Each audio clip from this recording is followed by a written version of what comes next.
오늘은 지난 시간에 이어서 행복을 믿으라는 제목으로 함께 말씀을 나누도록 하겠습니다. 작년 10월 3일 날 중국에 있는 후난성 외양시라는 곳에서 일어난 한 사건입니다.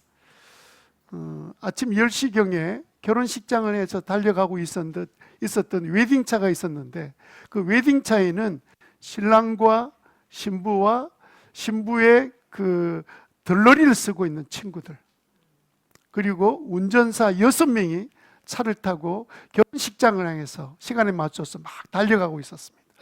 혹시 여러분 결혼식 해보셨죠? 네, 멍하게 계신 분들은 했는지 안 했는지 가물가물하신 분 같아요. 살다가 오래 보니까 내가 결혼했나? 근데 왜 여자가 내 옆에 누워있지? 뭐 이렇게 착각하는 분인지 모르겠습니다. 결혼하러 갈 때 얼마나 마음이 들떠있고 또 기쁘고 또 마음이 행복하겠습니까? 근데 그런 마음으로 막 운전해 가다가 갑자기 운전자가 신호를 위반하고 틀어서 안 되는 곳에서 갑자기 방향을 틀어버렸습니다. 무슨 이유가 있었겠죠. 그 이유는 아무도 알 수 없게 된 것은 그 운전자가 그 사고로 그 자리에서 죽고 말았기 때문입니다. 맞은편 트는 동시에 맞은편에서 오고 있었던 우리 흔히 이제 쓰레기를 담아다가 옮겨가는 트럭과 그 자리에서 부딪혀 버렸습니다.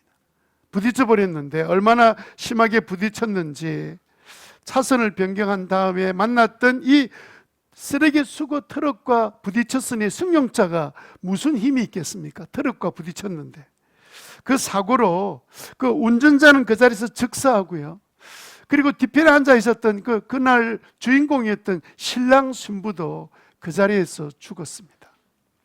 오직 살아남았던 사람은 바로 옆에 있었던 그 들러리로 갔던 친구들이었는데, 그 운전자가 죽기 전에 이 사고를 듣고 달려왔던 우리로 말하면 1구차에 실려서 갔던 운전자는 가서 얼마 안 돼서 죽고, 그 다음에 들러리들도 치료받는 중에 더 이상 생명을 유지하지 못하고 죽는 사고가 일어나고 말았습니다. 참 가슴이 아픈 일이죠. 행복을 위해서 결혼식장으로 달려가고 있었던 가장 행복해야 될 그들이 가장 비참한 시간이 되고 말았습니다. 더욱더 가슴이 아픈 것은 뭐냐면 그 본인들도 참 비참한 결과를 받게 되었지만 그 남아있는 양쪽 부모들은 시리에 빠졌습니다. 왜냐하면 그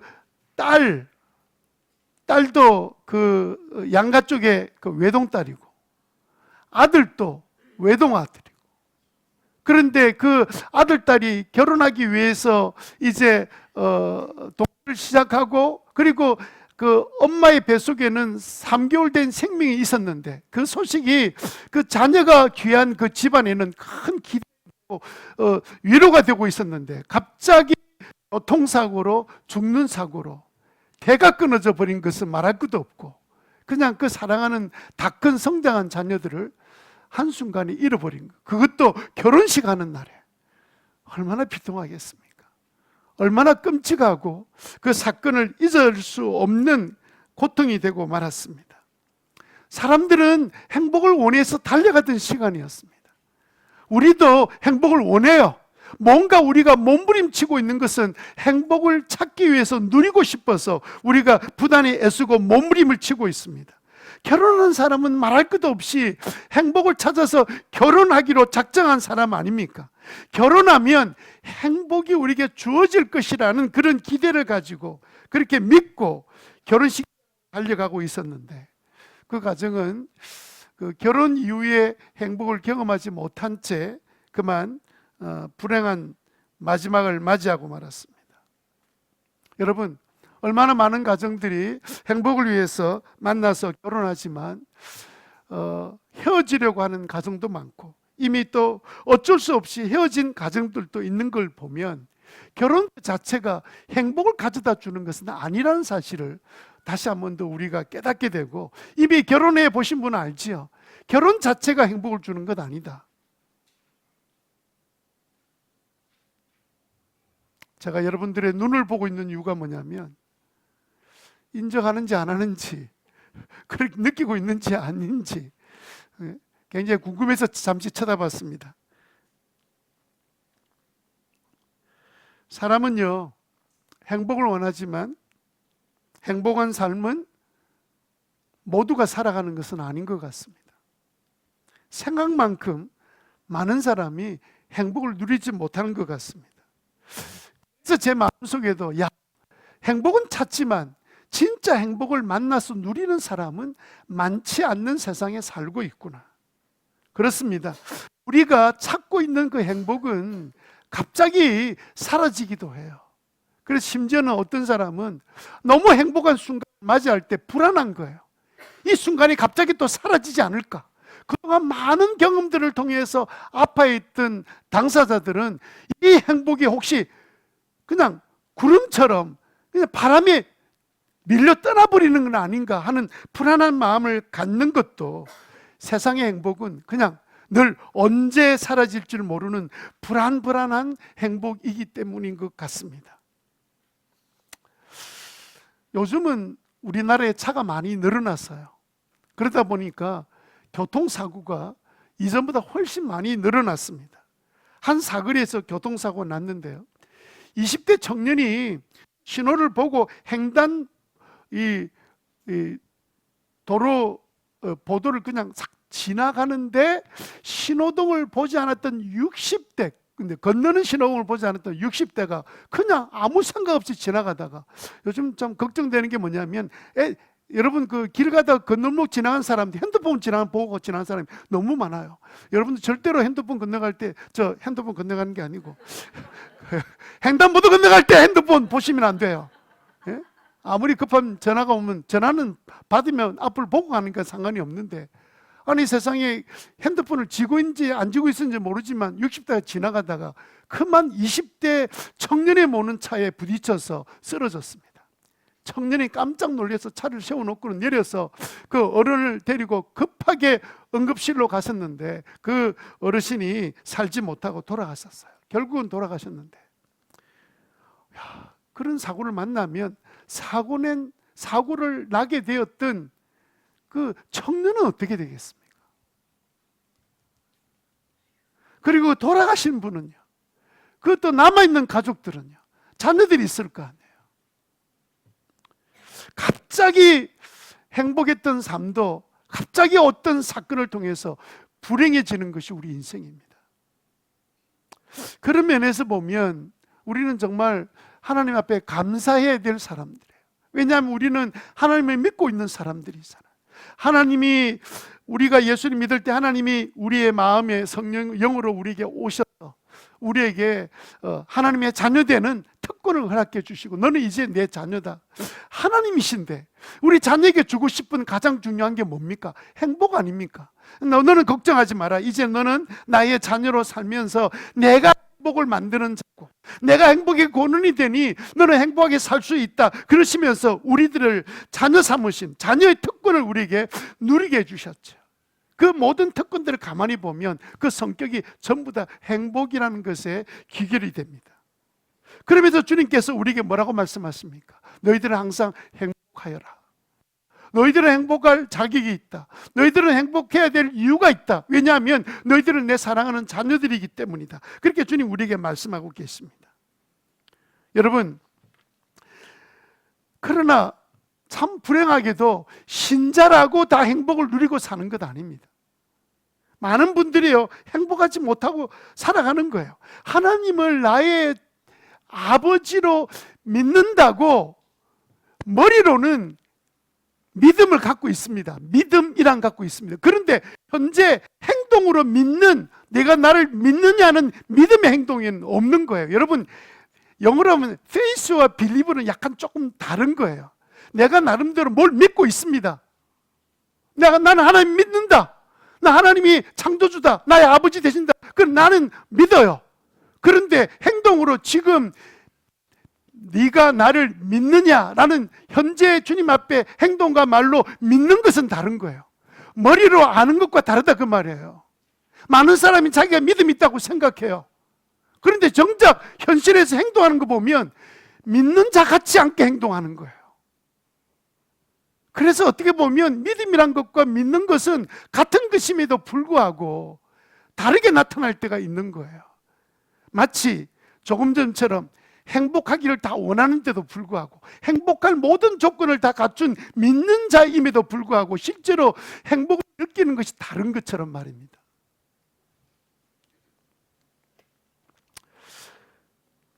저도 뭐 별 다르지 않는 인생입니다. 목사라고 저절로 행복해지는 게 아닙니다. 저의 행복도 한순간에 어떤 일이 벌어지면 와장창 깨어지는 유리컵 같은 행복이라는 생각을 느낄 때도 있습니다. 여러분들은 어떠세요? 여러분들에게 묻는다면 여러분들은 뭐라고 대답하시겠습니까? 여러분들 지금 행복하십니까? 대답해도 괜찮습니다. 뭘 불안해가지고 지금 행복하다 말을 못하고 혹시 내가 행복하다 말하는 순간에 또 깨어지는 거 아닌가 그렇게 생각하지 마시고 하나님께서 우리에게 물으시는 거예요. 너 정말 나 때문에 행복해? 이렇게 물으시는 거예요. 네, 맞습니다. 하나님, 저는 행복합니다. 그렇게 말하는 은혜가 있게 되기를 바랍니다.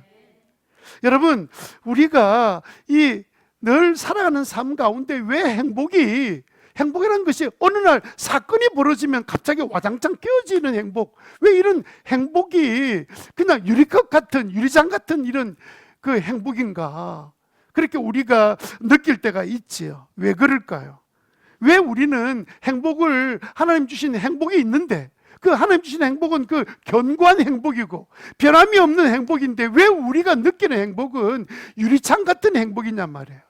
예? 아주 보기 좋을 때 아름답게 보였다가 행복을 느꼈는데 어느 날 깨지는 순간에 그냥 그것이 나의 불행이 되고 아픔이 되잖아요. 왜 그럴까요? 왜 우리의 행복은 주님의 말씀하신 것처럼 견고한 행복이 되지 못한 채 요동하는, 흔들리는 행복일까요? 오늘 본문은 보면요, 우리 믿는 우리들에게 말씀하시면서 행복을 누리지 못하는 그 이유를 설명하고 계시고요, 우리가 어떻게 하면 행복을 누릴 수 있는지 그 비결을 우리에게 말씀해 주십니다. 그 비결이, 결정적인 그 마지막 부분이 뭐냐면 오늘 주님이 우리에게 말씀하신 것과 똑같습니다. 하나님께서는 우리에게 말씀을 통해서 너는 행복자다 이렇게 말씀하십니다. 신명기 3장 29절 같이 한번 읽어볼까요? 예수 믿고 하나님 믿고 난 다음에 우리는 어떤 우리에게 복을 주셨는지 시작.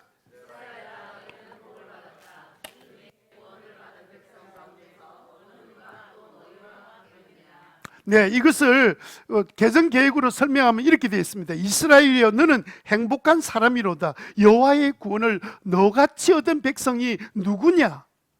구원받은 우리들, 구원받은 사람만큼 행복자, 구원받는 순간 행복자가 됐다는 거예요. 그런데 왜 우리 행복은 자꾸 깨지는 처럼 느껴지죠? 요한복음 1장 12절에 보면 그를 맞아들인 사람들, 곧 그 이름을 믿는 사람들에게는 어떤 특권이 주어졌다고요? 하나님의 자녀가 그 행복이 오늘 아침에는 행복했다가 내일 아침에는 깨어지고 그런 행복을 주님께서 주셨을까요? 아닙니다. 하나님의 자녀가 누리는 특권은 행복할 수밖에 없도록 만들어진 거예요. 그것이 행복 자체이기도 합니다.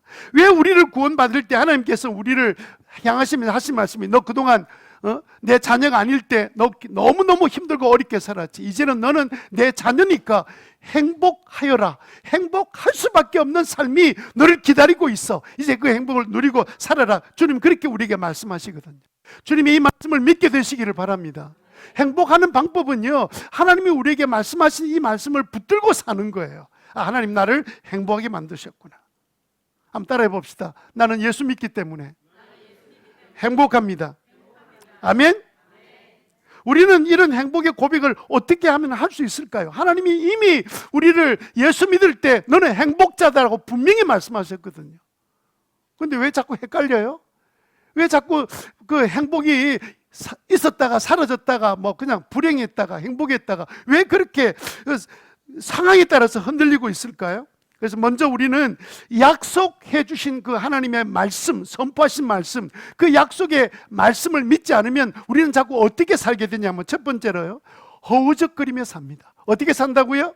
허우적거린다. 여러분 물에 빠져 본 적이 있습니까? 수영을 할 줄 모르는데 물에 빠져 있으면요 어떻게 되는 줄 아세요? 막 그냥 온 몸을 발부둥을 칩니다. 그것을 밖에 보는 사람은 저 사람 허우적거린다 그렇게 말하는 거예요. 물에 빠져 있는 상태를 말합니다. 이 상태는요 그렇게 허우적거리는 사람은 스스로 나오질 못해요. 누군가 가서 그를 건져내야만이 그 위기에서 벗어날 수가 있습니다.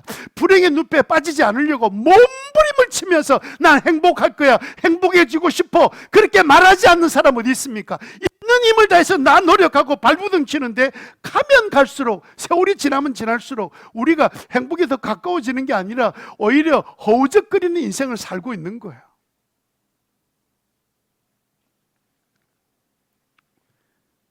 왜 하나님이 약속하신 그 행복하다, 너는 행복자다, 행복을 누리고 살아라 이 말을 믿지 못하면 우리는 왜 허우적거리는 삶을 살아갈 수밖에 없을까요?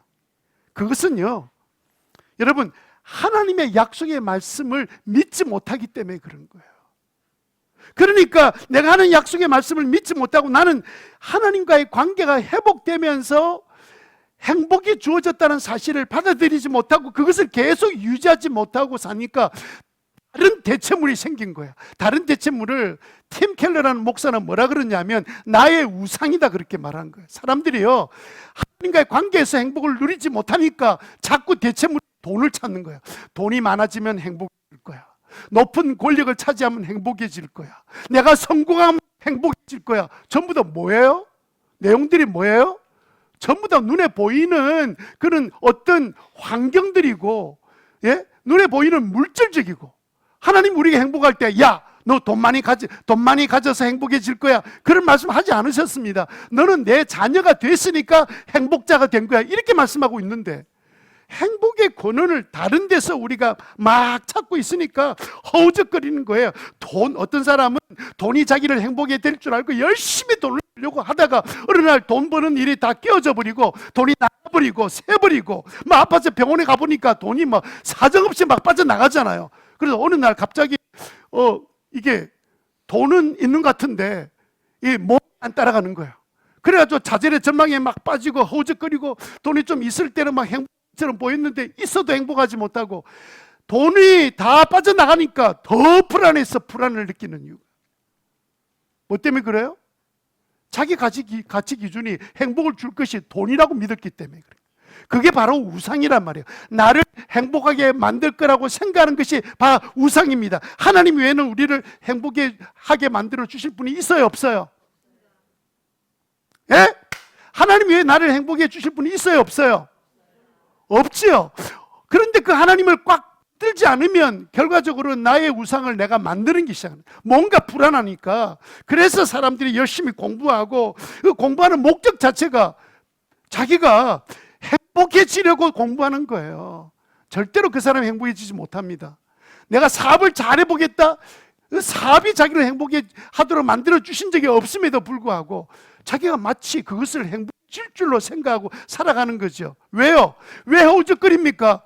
기준을 잘못 삼은 거예요. 행복이란 것은 지난 시간에 공부할 때 행복은 어떤 결과의 감정이라 그랬어요? 관계의 결과예요. 하나님과 원수됐던 우리들이 하나님께 돌아와서 내 죄를 지었습니다. 회개하고 하나님과 관계가 회복되면서 너는 내 자녀야.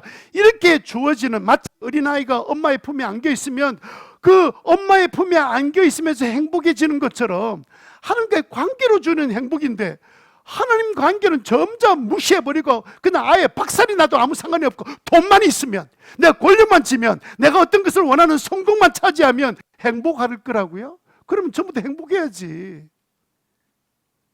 길가 가서 다 그래 행복한 사람 찾아야 될 거 아니에요. 그럼 가진 사람 살고 있는 선진국은 다 행복해야지. 왜 그래 자살률이 높습니까? 그런데도 우리가 이 허우적거리는 이유는 뭐냐면요, 잘못된 기준을 행복을 줄 거라고 믿는 것이 우리의 문제예요. 행복은 그게 아니란 말이에요. 행복은 하나님과 나의 관계 회복. 아니 여러분 옆에 남편이 억대 엄청난 사업가입니다. 그런데 이 남편은 나한테 관심 없고 다른 여자에 관심을 갖고 있습니다. 행복해요? 행복해야지. 돈이 많은데. 남편 죽기만 하면 재산 다, 그 어마어마한 재산이 내게 돌아오는데 왜 행복 안 해요? 행복이 뭐기 때문에? 관계이기 때문에. 그런데 자꾸 돈으로 생각하는 거예요. 없는 사람 앞에서는 폼 잡겠지. 야, 네 아직까지 그렇게 사냐? 차도 뭐 그냥 티코를 아직도 타고 다니냐? 그 박물관에 있는 티코를 타고 다니냐? 이렇게 조롱하고 뭐 자기가 뭔가 즐겁겠지요. 행복이 아니라 나름대로 뭐 뿌듯한 마음을 갖겠지요. 행복 안 해요. 그런데도 세상의 가치관을 하도 많이 듣고 보고 드라마를 열심히 봐가지고는 이제는 전부 다 행복을 줄 것 같아요. 아이고, 잘생긴 남자. 그러면 행복을 줄 것 같아요. 그 남자는 우리 쳐다보지도 않습니다. 못생겼다고.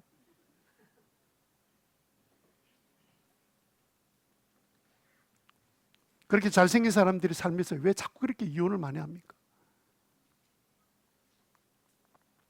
행복의 기준을 상황에 두지 말라는 말이에요. 행복의 기준을 어디에 둬야 돼요? 하나님과 나는 요즘 가까운가?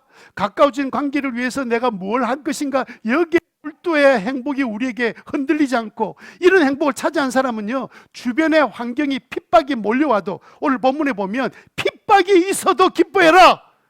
너는 지금 하나님과 관계가 좋잖아. 그래서 여러분, 핍박을 당해도 관계가 좋을 때는 하나도 불행하지 않습니다. 저는 자주 경험한 건 아니지만 저도 정말 힘들고 어려울 때 고통을 당하고 두드려 맞는 상황 속에 있을 때에도 제 마음에 불행하다는 느낀 적이 없었던 상황을 가만히 돌이켜보면 그때는 주님과 관계가 좋았던 거예요. 너무 행복한 거예요. 주님을 위해서 내가 맞아? 주님을 위해서 내가 이런 고통을 당해? 이렇게 너무 행복한 거예요. 나중에 하나님 앞에 가면 하나님 막 상을 주면서 알아주실 것 같은 거예요. 그걸 놓쳐버리고 돈, 여러분 갖고 있는 어떤 것, 어떤 성취, 그를 세상 말로 개뿔, 그렇게 이야기하는 거예요. 여러분, 마태복음 14장 30절에 보면 베드로가 주님을 바라보고는 주여 나로 걸어오게 해 주옵소서. 그러니까 물 위에 걸었잖아요. 그러다가 뭘 봤습니까? 파도를 보는 순간에 허우적거리기 시작했습니다. 야, 너 왜 그렇게 허우적거리냐? 왜 엉뚱한 걸 보고 있냐? 마치 그 파도가, 물결이 나를 지켜주는 것처럼 너를 걷게 한 것은 내가 걷게 한 거야. 주님을 놓치는 순간에 모든 것 다 잃어버리게 됩니다. 야고보서 1장 6절 8절 말씀도 그렇습니다. 조금 더 의심하지 말고 뭐하고 구해라 그랬어요? 믿고 구하라고. 믿고. 의심하는 사람은 어떤 사람? 허우적거리는 사람. 출렁거리는 바다 물결에 빠져서 허우적거리는 인생을 사는 사람이다. 의심한다는 말이 뭐예요? 두 가지 마음을 갖고 있다는 겁니다. 하나님 주시는 행복도 누리고 싶고, 세상에 어떤 것을 딱 내가 가지면서 그게 행복을 줄 것 같고, 이 두 가지 마음이 헷갈리고 흔들리니까 출렁거리는 물결처럼. 그런 사람은 7절에 뭐라 그래서 주님께로부터 아무것도 받을 생각하지 마시고, 요거에 아무것도가 아니고요, 다른 말로 바꾸면 주님께로부터 어떤 행복도, 바꿔서 한번 읽어봅시다. 그런 사람은, 시작, 그런 사람은 주님께로부터 어떤 행복도 받을 생각을 하지 마십시오. 아니, 주님께 받을 수 있는 게 뭡니까? 주님 모든 거 다 주시죠. 근데 주시는 이유가 뭡니까? 자녀인 우리들이 행복해지는 거 보고 싶은 거지. 그게 하나님 마음 아니에요. 8절에 그런 두 마음을 품은 사람이요, 그래서 그 모든 행동에는 안정이 없는 거예요. 세상에 막 빠져 있다가 뭐 하나님 앞에 내가 나와서 하나님의 뭐 은혜를 구하고, 나중에는 헷갈려가지고, 마치 돈이 하나님이 되고 세상이 하나님 된 것처럼 막 이렇게 사는 거예요. 자기도 몰라. 자기 마음을 몰라. 그래서 하나님이 뭡니까? 내 마음 내가 모르겠어요. 그런 말 들어보셨죠? 여러분 하셨잖아. 내 마음을 지금, 내 마음 상태를 내가 지금 모르겠어요. 그거 안 했습니까? 왜 자기 마음을 자기가 몰라요? 뒤죽박죽, 허우적거리니까. 제가 한번 어릴 때 죽을 뻔했던 사건을 이야기한 적이 있었는데, 가족들이 송정의 해수욕장에 갔습니다.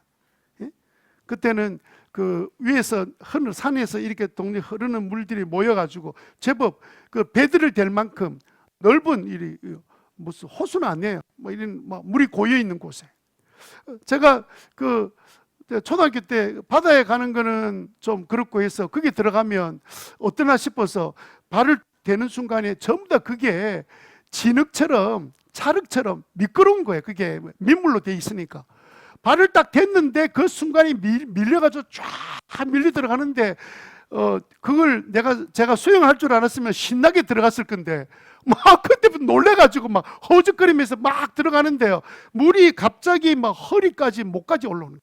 초등학생이 무슨 힘이 있습니까? 막 그냥 놀래가지고 뭔가 허우적거리면서 뭘 잡아야 되겠는데 그때 하나님께서 저를 불쌍히 여겨 주신 것 같아요. 아마 그때 아무것도 못 잡았으면 저는 지금 여러분 못 보고 있을 겁니다. 여러분이 저를 못 보고 있을 겁니다. 다른 사람 여기 서 있을 거예요. 아니 근데 마침 그 정박되어 있던 배들이 쭉 있는데 그게 막 어쩌다가 그 벽에 배에 그 나무로 다 되어 있는 배들이 있잖아. 딱 잡았는데 하여튼 배에 뭘 붙잡은지 모르겠지만 하여튼 나무를 꽉 잡았습니다. 더 이상 밀려가지 않고 밑에 미끄러운데 물은 목까지 차 있고 수영을 할 줄 모르고 막 난리가 났습니다. 막 그런데 아무 주변 사람이 관심을 갖는 사람이 없어요. 왜? 해수욕장에 그 물에 와서 노는 애가 어디 있습니까? 해수욕장에 와가지고. 그러니까 아무도 그쪽을 보고 있는 사람이 없었던 것 같아요. 그래가지고 막 어적거리고 있는데 그러다가 정말 죽을 뻔한 상황이었는데 그때 마침 제가 견고한 것을 붙잡은 거예요. 그때 배가 아니었고 지푸라기를 잡았으면 지푸라기 잡아야 무슨 소용이 있습니까? 같이 빠져서 죽거나 뭐 이렇게 됐겠죠. 여러분, 내가 나의 행복을 내가 만드는 거 아닙니다. 여러분들이 세상 살면서 사람 관계만 좋아지면 행복을 느끼도록 만들어 놓으셨어요. 부모와 자녀의 관계가 좋아지면, 회복이 되면 그때 행복함이 느껴져요. 그러나 하나님이 사람과의 관계나 하나님과의 관계가 아닌 뭐 기쁘다, 즐겁다, 전부 다 물건과 관련된 겁니다. 뭐 TV를 보고 있으면서 너무 그냥 재밌어가지고 빠져 있거나 아니면 뭐 게임에 빠져 있거나 이러면 즐겁지요. 행복을 가져다 주지 않아요. 우리가 뭘 잘못했다고요? 우리가 행복하지 못하는 이유는 무엇을 잘못 잡았다고요? 행복의 기준을 잘못 잡은 거예요.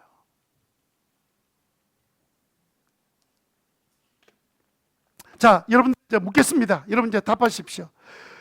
돈 많고 싶습니까? 행복하고 싶습니까? 건강하고 싶습니까? 행복하고 싶습니까? 성공하고 싶습니까? 행복하고 싶습니까? 말 안 하잖아요. 내가 보니까 한 3분의 1만 이야기하는 것 같아. 나머지 사람들은 나 성공하고 행복하고 싶어요. 여러분, 성공은 행복과 전혀 질이 다른 종류의 문제예요.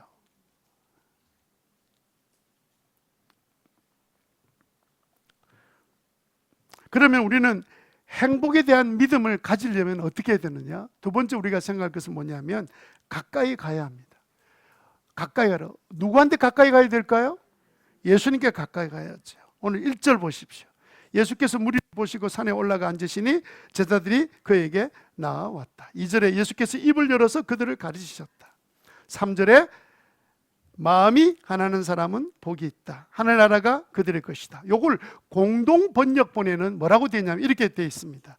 마음이 가난한 사람은 행복하다. 하늘나라가 그들의 것이다. 왜냐하면 그 집이 아버지하고 나의 관계가 아들 관계가 되니까 나는 아버지 집이 누구 집이에요? 참 이분들 오늘 아침에 더위 드셨나? 왜? 아니 뭘 보고 있어요 지금? 저 좀 보세요. 아니 다시 제가 이야기하겠습니다. 우리가 예수 믿고 하나님 자녀 됐잖아요. 그러면 우리가 죽고 나면 어디 가요? 하나님 집에 가지요. 그러면 그 하늘 집이 누구 거에 되는 거예요? 내 거 되는 거지. 아버지 집이 내 집 아닙니까? 근데 뭐 이상하게 쳐다보고 있어요. 그래서 공동번역본에는 마음이 가난한 사람은 행복하다. 하늘나라가 그 사람들의 것이다. 이렇게 말씀하신 거예요. 왜 예수님께 가까이 가면 행복에 대한 믿음을 확실히 가질 수 있을까요? 왜 그렇죠?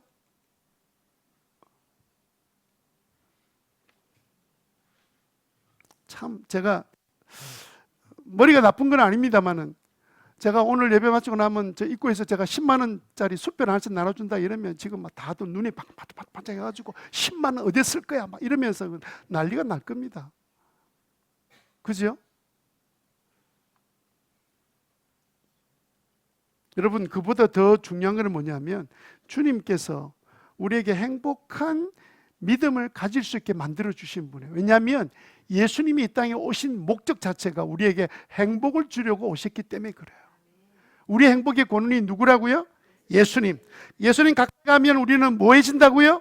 행복해지죠. 왜냐하면 주님 가까이 가면 주님의 말씀을 들을 수밖에 없고, 말씀을 들을 때마다 확신이 생겨요.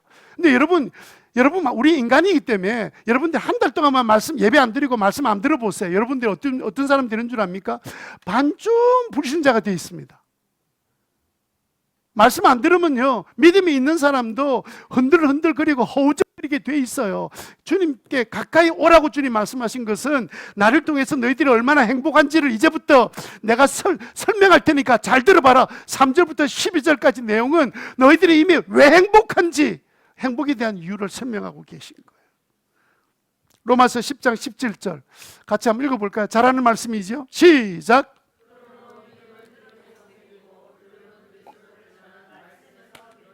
예, 그래서 주님께 가까이 나와서 계속 들으면 들을수록 우리 안에 믿음이 생기는. 아, 내가 지금도 내 속에는 한 50%는 돈이 나를 행복하게 만들 거야 라는 생각도 있고, 한 50%는 자꾸 듣다 보니까 이제는 하나님의 행복의 권원자시구나 이런 마음도 드는데, 계속 들으면 이게 프로테지가 점점 한쪽이 약해지면서 나중에는 세상 건 내 살아보니까 필요 없어.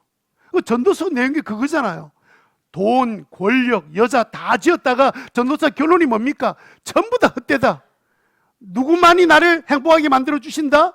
하나님 경외하는 것이 행복이다. 그게 전도서의 모든 결론이에요. 아니, 그러니까 평생을 살고, 예? 다른 사람 말하면 안 믿겠지만, 저 같은 사람이 돈 없어도 행복해 이렇게 하면 사람들이 돈이 없는 게 뭐 가져봤어야지 뭐 그런 이야기 하지, 이런 거 솔로몬이 이야기하니까 말이 되잖아요. 솔로몬이 말하니까 사람들이 아무도 대꾸를 못 하는데, 그냥 제가 이야기하면 사람들이 우습게 얘기할 거야 아마. 돈도 없는 게 뭐 이러면서 그냥. 여러분, 주님께서 말씀하실 때 모여들었던 당시의 사람들은 정말 가난한 사람들입니다. 불행한 사람들, 하루에 한 끼 먹기가 어려웠던 사람들. 그런데 그분들한테 너희들은 행복한 사람들이다. 왜냐? 이러면서 3절부터 12절까지 행복한 사람들의 내용들을 다 설명하고 있습니다. 그 사람들이 뭐 때문에 행복한 거예요? 여러분 다시 한번 찾아서 읽어보세요. 전부 다 사람과 하나님과의 관계에서 해결되고 난 다음에 느끼는 모든 것들입니다. 마음이 깨끗해진 사람, 예수님 만나서, 예? 마음 심령이 가난해진 사람, 긍휼히 여기는 사람, 주님 때문에 막 비난당하고 욕 들어먹는 사람, 다 사람들이 뭐라고 말하는 게, 예수님이 너희들은 그런 사람이 행복한 사람이야. 왜? 너희들은 나하고 이미 그런 대우를 받아도 괜찮을 만한 가까운 관계가 됐잖아. 너희들은 내 제자잖아. 하늘나라가 다 너희 것이잖아. 너희들은 하늘나라 받을 상이 많잖아. 그 이야기하고 계신 거예요.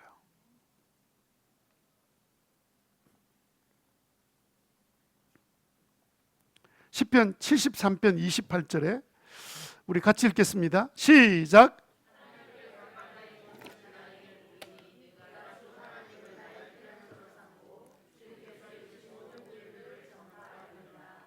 아멘.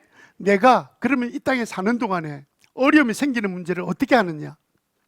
내게 가까이 오는 사람은 내가 너의 피난처가 되어주마. 뿐만 아니라 너를 위해서 내가 이루는 일들을 보라. 주님이 주시는 은혜로운 삶을 살면서, 기적과 은혜를 체험하고 살면서, 주님이 나를 돌보고 계시네요. 그 일을 가만두지 말고 가서 전해라, 간증해라, 고백해라 하는 게 지난주 말씀이었습니다. 왜냐하면 이미 나는 행복한 사람이기 때문에. 오늘은 다 잊어버려도 이건 분명히 여러분들이 선포하셔야 돼요. 나는 행복한 사람입니다. 시작. 왜요? 하나님 자녀 됐잖아요. 예수님을 통해서 죄 용서함 받았잖아요. 자, 그러면 우리는 어떻게 좀 더 구체적으로 예수님께 가까이 나갈 수 있을까요? 첫 번째, 속지 마세요. 상황에 속지 마세요. 상황.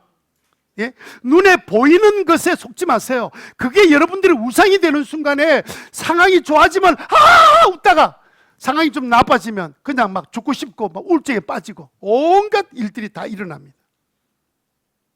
그래서 여러분 가만히 보세요. 세상 것들 너무 가까이 하고 자세히 보고 드라마에 빠져 있고 막 이렇게 하면요, 사람이요 감정적인 사람이 돼요. 감정적이라 말은 감정이 없다는, 감정이 넘친다는 그런 의미가 아니고 감정적인 분노가 있어요. 분노가. 저기 TV에 나오는 송중기는 저렇게 안 하는데 왜 우리 집 남편은 반에 반도 못해? 자기 안 하는 거는 생각 안 하고. 참 어렵게 삽니다. 어렵게 살아. 상황에 솟지 마세요. 두 번째, 우리는 어떻게 됩니까? 주님께 가야죠. 주님께 가까이 가야 합니다. 그래야 주의 음성을 들을 수 있어요. 여러분, 주님의 음성을 듣다 보면 나중에는요, 일상생활 가운데 필요할 때 주님께서 지혜로운 생각도 주셔서 주님의 생각을 가지고 살아갈 수 있도록 인도해 주시는 분이십니다. 그래서 여러분, 매일 아침마다 일어나서 성경 읽으면 결론이 다 똑같아요. 나는 진짜 행복한 사람이구나. 오늘 말씀 들어보니까 나는 하나님께서 나를 사랑하고 계시는구나. 나는 행복한 삶을 살도록 만들어줘 주셨구나. 내가 주님을 좀 더 의지하고 가까이 가야 되겠구나. 이렇게 주님의 음성을 듣게 되면 세 번째는 어떻게 해야 되냐면, 세 번째는요, 큰 소리로 외쳐야 됩니다. 큰 소리로 외쳐라. 시작. 나는 하나님을 믿는 사람이다. 상황이 아무리 지금 힘들고 어려워도요, 그 상황을 이겨나갈 수 있도록 하나님 붙들어 주시고, 그 상황 때문에 내가 더 믿음이 좋아지고, 오히려 고난이 나를 더 유익하게 만들고, 나는 좀 고생하는 것처럼 보이는데 내가 주님과의 관계만 회복되기 시작하면 이 모든 수고와 고생하는 것이 나한테 얼마나 유익한지, 오히려 그 어려움을 당했기 때문에 어려운 중에 어려운 사람을 만나서 복음을 전하게 만들기도 하시고, 예, 얼마나 많은 변화들이 일어난지 몰라요. 그런데 그런 고통이 없이 그냥 편안하게 살면서 행복이 없는 사람 진짜 밥맛 없습니다. 자기가 생각할 때 먹고 싶은 게 없어요. 인생 그렇게 돼요. 나는 행복하다. 우리 집은 행복한 가정이야. 왜? 예수 믿고 있으니까. 여러분 믿으시기 바랍니다. 예수 믿고 있는데 자기는 행복하지 않대. 왜? 돈이 좀 부족해서. 아니, 얘가 설명했잖아요. 행복은 돈 때문에 오는 게 아니라고요. 돈이 주는 즐거움은 있어요.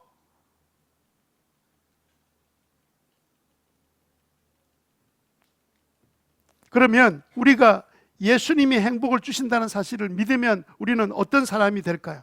예수님께서 행복을 주신다, 그래서 내가 주님께 점점 가까이 나가면 우리가 어떤 일이 일어날까요? 세 번째는요, 행복하게 삽니다. 누구처럼요? 예수님처럼.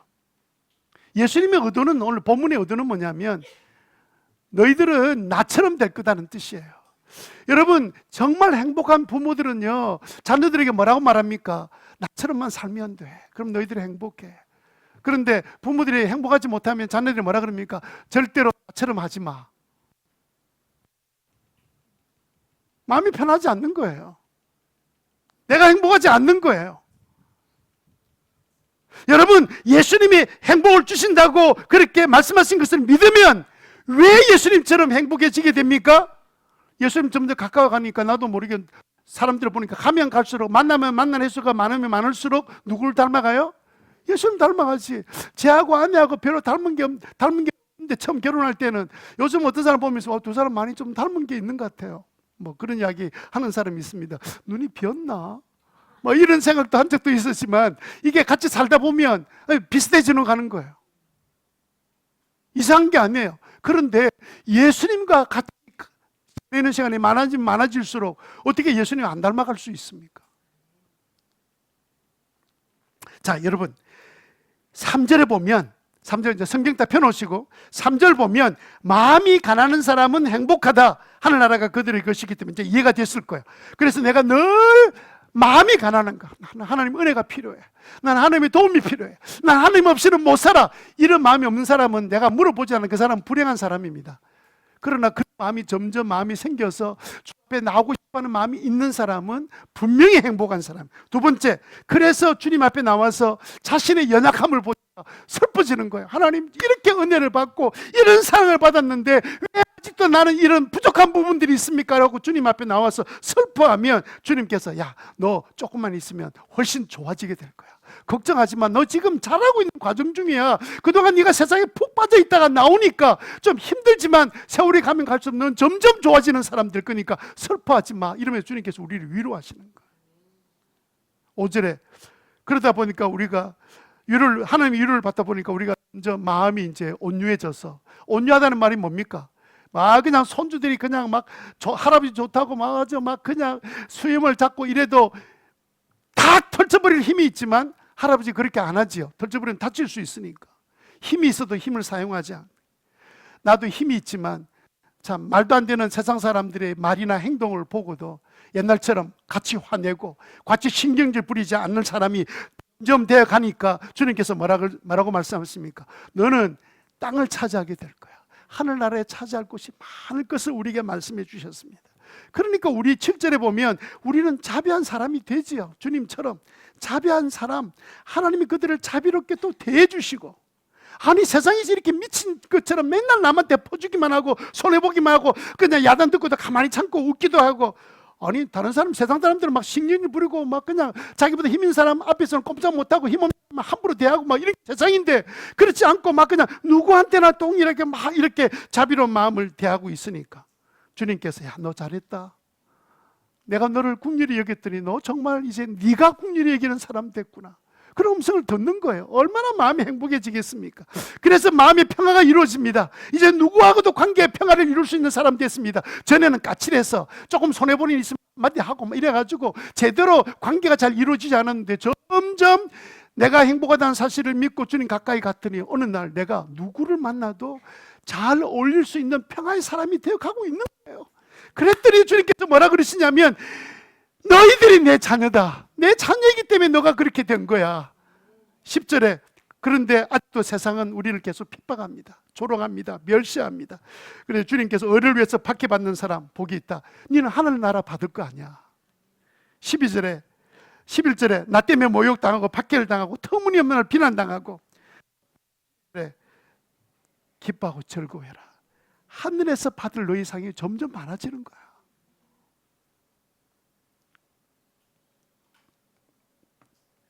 여러분, 우리가 주님께 가까이 가기만 하면 우리는 놀라운 주님의 은혜를 누리게 될 줄로 믿습니다. 그래서 우리의 삶은 마태복음 6장 33절처럼 먼저 하나님 나라 의만 구하면 이 모든 것을 더해주는 축복을 누리고 살아가는 것이 우리 믿는 사람들, 여러분들의 평소에 늘 그런 기적과 은혜를 누리고 살게 되시기를 바랍니다. 행복을 믿어야 행복해져요. 참 논리가, 이건 세상의 논리는 이런 거 없습니다. 행복을 믿어야 행복해져요. 행복을 믿어야 행복해진다. 시작! 네, 주님의 말씀을 믿으세요. 갑자기 전화가 왔습니다. 행복해질 수 있습니다. 100만 원만 투자하면 일주일 만에 1000만 원이 됩니다. 고객님, 빨리 전화 끊으세요. 이상한 전화 막 오면. 여러분, 그 본죽이란 거 제가 지난번에 김철호 회장님 이야기했는데, 사실은 본죽의 창업자는 누구냐면 그 아내에 되시는 최복희라는 권사님이 있었죠. 이분이 이사장입니다. 근데 작년 을 딱 냈는데 우리나라에만, 해외 말고 우리나라에만 본죽이 1000점이 돌파됐습니다. 1000점이라는 거는 어마어마한 집들이 곳곳에 생겼다는 뜻입니다. 여기 명지 치면요, 명지, 오션시티, 신호동, 본죽이 없는 데가 없습니다. 그런데도 그렇게 망하지 않고 장사가 되는가 봐요. 1000점인데, 예? 원래 그 젊은 부부가 기능성 화장품을 제일 먼저 외국에서 수입해가지고 IMF 전에 대박이 터뜨려져서 전국에 400개 대리점을 갖고 있었던, 갑자기 가난한 젊은이들이 큰 자리에 차지하게 됐던 사람이에요. 상도 받고 막 이랬던 사람이었는데 IMF 때 폭삭 망하고 말았습니다. 돈 다니는 사람 되고 말았습니다. 그때 도망다니는 사람 얼마나 많았습니까? 그때까지는요, 그냥 신앙생활 해도 어머니의 믿음에 따라서 살긴 사는데 너무 사업 많다 보니까 사업에 빠져가지고 신앙생활 제대로 하는 또 신앙생활 했지만 제대로 하지 않고 기도 제대로 하지 않고 막 살다가 완전히 망해서 나중에 뭐 했냐면 호떡 장사를 한 거예요. 서울에서 호떡 장사를 했습니다. 그런데 호떡 장사를 완전히 망하고 호떡 장사하면서 비로소 어머니가 주셨던 그 믿음이 회복되기 시작했어요. 기도하기 시작했습니다. 새벽에 나와서 둘이가 기도하고 수요 기도에 나와 기도하고 금요 철학 기도하고 이러면서 기도하면서 영적이 회복이 된 거예요. 그 호떡집 하면서 영적으로 회복된 사람 들어봤습니까? 여러분 영적으로 잘 안 되면 다른 거 다 그만두고 호떡 하십시오.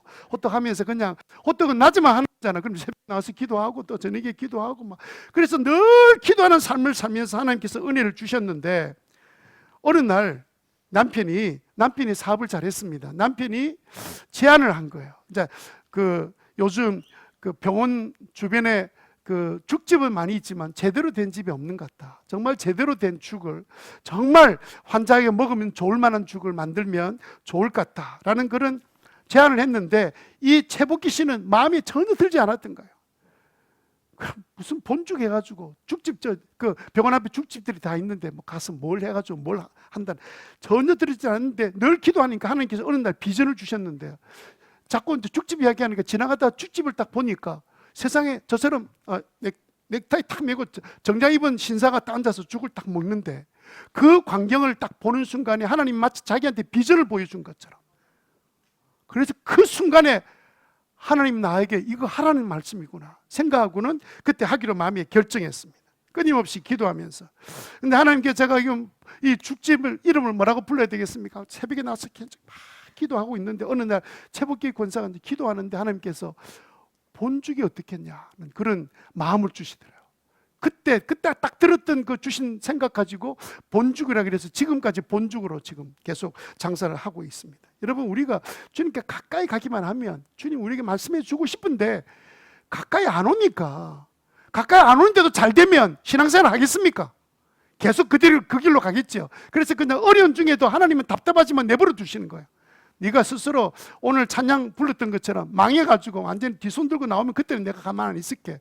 네가 볼 때 보니까 너는 그때 되기 전에 좀 정신 차리면 좋겠다. 그리고 지금 주님 계시고 있는 거죠. 그래서 이제 이렇게 지내는 가운데 그 본죽의 사원을 나중에는 막 이렇게 늘어나기 시작하니까 본죽의 사원이 이게 희한하게요. 이런 본죽 같은 회사는 내놓고 선교하는 그 회사입니다.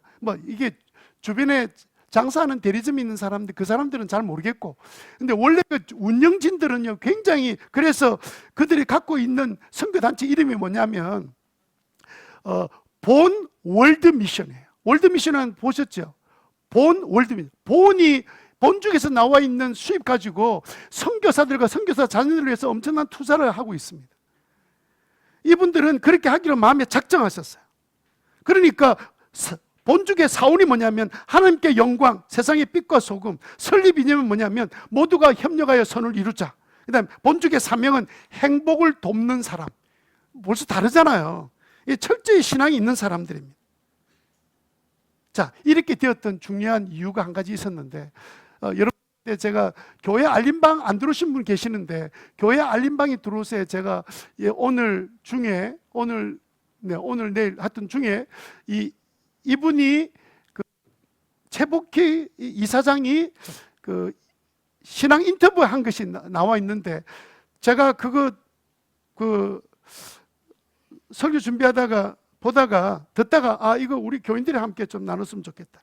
이 시작이 어떻게 되냐면요. 이 김초로 회장인데 이분이 남편이고요. 그 다음에 최복희 이사장인데 김초로 씨하고 최복희 씨는 대학에서 만난 이제 한 해 선배가 이렇게 만나가지고 교제를 하다가 어머니 어느 날 시골에서 장사하고 있는데 그 아들이 여자친구를 사귀고 있다는 거. 그래서 교회는 다녀? 이랬더니 아직까지 교회는 안 다닌다. 데리고 와봐. 이래가지고 엄마가 했는데 이 아들이 어머니가 어떻게 산지를 잘 알거든요. 사녀 1남에 36세 가부가 돼가지고 아이를 다 키웠습니다. 장사를 해 키웠는데 그래서 이제 엄마가 데려오니까 또 여자가 돼가지고 막 그냥 야 엄마가 내일 첫차 타고 내려오래. 그래 대전에 살고 있는 이 그 최복희 씨를 이제 그 대학생을 불러가지고 이제 내려오라 그래.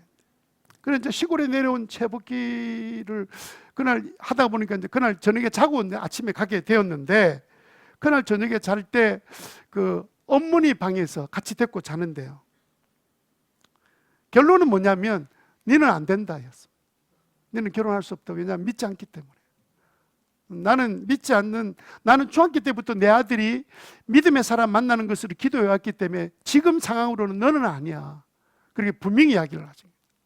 그리고 난 다음에 그날 이제 내리면 가서 이제는 친구하고 이제 결별하고 이제 이렇게 지내야 되는데 저녁에 이제 자야 되잖아요. 안 잘 수 없는 상황이 돼서 자게 되는데, 근데 새벽 무렵에 되어서 이 어머니가 자리에서 일어나더니, 이는 새벽장에 다니며 장사하시는 분인데 새벽에 일어나시더니 그 안에서 무릎 꿇고 찬양을 하는 거예요. 찬양을 막 부르고 기도하는데, 그 찬양하고 기도를 하고 그 다음에 기도하는 내용이 이제 귀에 들어올 거 아니에요. 자다가 깨가지고 이제 넘어지면 자는데 잠이 제대로 오겠습니까? 처녀가 들린다 보니까 막 이런저런 기도하다가 이제 자기 자녀들, 내 딸과 한 아들을 위해서 기도하고, 그런데 나중에 보니까 최복희라는 자기 아들의 여자친구를 위해서 기도하는 거야. 자기를 위해서 기도하는 거야. 그런데 어머니가 자기를 위해서 기도할 때는 다가오더니 자기 그 두 발을 잡고 기도하고 등에 손을 대고 기도하고 그 다음에 손에 가만히 손을 대고 기도하고. 근데 자기는 그때 그 뭐 하는지는 몰랐지만 그 기도하는 가운데 교회를 다녀본 적이 없는 이 자매의 마음 속에는 그냥 뭐 묘한 감동이 생겨가지고, 나는 앞으로 결혼하면 기도하는 아내가 됐으면 좋겠다. 이 어머니처럼 그런 마음이 생긴 거예요. 내일이면 이제 절교를 해야 되는데 마음은 그런 마음이 생긴 거예요. 이 자매가 돌아와가지고 200년 동안 종갓집에 제사 드리는 종갓집의 출신인데, 이 2년 후에 세례를 받고 신앙 고백하고 그 다음에 이 어머니가 나서가지고 종갓집에 찾아가지고 부모 찾아가지고 둘 다 따로따로 살림 살고 있는데 대전에서 그냥 둘이 합칩시다 뭐 이러니까 그냥 놀래가지고 그 부모 아버지가 놀래가지고 뭐 이런, 그래가지고는 어디 종갓집에 그 딸을 갖다가 뭐 이렇게 장사꾼이 와가지고 그래가지고 딸이 인데서 막 뭐라 하면서, 너는 나한테 뭘 받을 생각은 하나도 생각하지 마라. 너는 아무것도 안 줄 테다. 네 몸은 나가라. 그 순간에 아멘 하고 나왔답니다. 그래가지고 결혼을 한 거예요. 아무것도 가지지 않고 나왔는데, 이제 그런 과정 속에서 그 어머니가 기도했던 그 기도의 삶이 인생을, 물론 그렇게 하다가 중간에 뭐 실패하고 이런 과정을 겪었지만 모든 것이 하나님께서 다듬어 가시는 그런 과정이라는 것을 깨닫고, 얼마나 신앙 고백하는 간증하는데요, 뭐 유창한 간증자가 아니에요. 근데 아주 진실하게 느껴지고, 참 하나님 이런 사람이기 때문에 쓰시는 거구나, 그런 생각이 들었습니다.